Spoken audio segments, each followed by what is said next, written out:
சகோதரர் பொறுத்த வரைக்கும் இந்த கஸ்டம்ஸ் பொறுத்த வரைக்கும் திருச்சி கஸ்டம்ஸ் பொறுத்த வரைக்கும் எனக்கு மனவேதனையோட சொல்றேன் நான். அது அது அது வந்து ஒரு அதாவது சோசியல் மீடியால சரி ரொம்ப ஒரு அவப்பேர் உருவாயிருக்கு திருச்சி விமான நிலையத்திற்கு. திருச்சி விமான நிலையம் பயன்படுத்தவே கூடாது, அங்க போனா நிறைய சிரமங்கள் இருக்கு, குறிப்பிட்ட ஒரு சமூகம் இஸ்லாமிய சமூகம் சொல்றாங்க, அவங்களுக்கு நிறைய நெருக்கடிகள் இருக்கு, அவங்கள டார்கெட் பண்றாங்கிற ஒரு குற்றச்சாட்டு இருக்கு. போன்ற அட்வைசர் நம்மளுடைய கஸ்டம்ஸ் அதிகாரி சொல்லி எல்லா துறையிலும் நல்ல அதிகாரிகள் இருக்கிறாங்க, சில கருப்பு ஆடுகள் இருக்கிறாங்க, சில பேர் சில தவறுனால மொத்த உங்களுடைய அந்த சுங்கத்துறை கஸ்டம்ஸுக்கு அந்த கெட்ட பேர் வருது, திருச்சி ஏர்போர்ட் கெட்ட பேர் வருது. அதனால தயவு செய்து உங்க அதிகாரிகள் எல்லாரும் கூப்பிட்டு ஒரு சென்சிடைசேஷன் ப்ரோக்ராம்ல எல்லாரையும் அறிவுறுத்துங்க.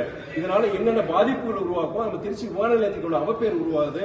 சில பேர் வந்து இந்த மாதிரி சூழ்நிலை இருக்கிறா, தயவுசெய்து தவறுங்க, சோதனை பண்ணுங்க செய்யுங்க. ஆனா கண்ணியமான முறையில நீங்க சோதனை பண்ணுங்க. குறிப்பிட்ட சமூகத்தை நீங்க இது பண்ணக்கூடாது, செய்யக்கூடாது. ஃப்ரீக்வெண்ட் அது மாத்திரம் கிடையாது, சமூகங்களை விட்டுருங்க, ஃப்ரீக்வெண்ட் டிராவலர்ஸ் இருக்கிறாங்க, அவங்களையும் வந்து பாத்தீங்கன்னா நீங்க அடிக்கடி ஏன் வெளிநாடு போறீங்க செய்யுங்கிற மாதிரி கேள்விகளை கேட்டு அவங்க தர்மசங்கடத்துக்குள்ள ஆறீங்க. இது வந்து ஒரு தவறான ஒரு போக்கு, இது மாதிரி வரக்கூடாதுன்னு சொன்னனால அதிகாரியும் கண்டிப்பா அதை நடவடிக்கை எடுக்கிறேன்னு சொல்லியிருக்காரு. என்னை பொறுத்த வரைக்கும் இந்த கடந்த ஒரு 10 நாட்களை பொறுத்த வரைக்கும் நான் ஃபீட்பேக் வாங்கும்போது பரவாயில்லங்க, முன்னாடியோட பரவாயில்லங்கன்னு சொல்லியிருக்கேன். ஆனா இருந்த போதிலும் இது தொடர் நடவடிக்கையா இருக்கணும். கண்டிப்பா இது நான் மீண்டும் இதுக்குண்டான அழுத்தம் நான் கொடுத்துட்டு தான் இருக்கிறேன். கமிட்டி மீட்டிங் நடந்துச்சுன்னா பத்திரிகையாளர்களுக்கு அனுமதி இருந்தது சார் முன்னாடி. இப்ப அந்த அனுமதியும் அலோவ் பண்றது இல்ல, போட்டோ எடுக்கிறதுக்கு லேட்டா தான் வந்து எல்லாரும் வந்து சொல்றேன். சகோதரர் பத்திரிகையாளர் சார்பா அன்னைக்கு நம்ம ஏர்போர்ட் டைரக்டர்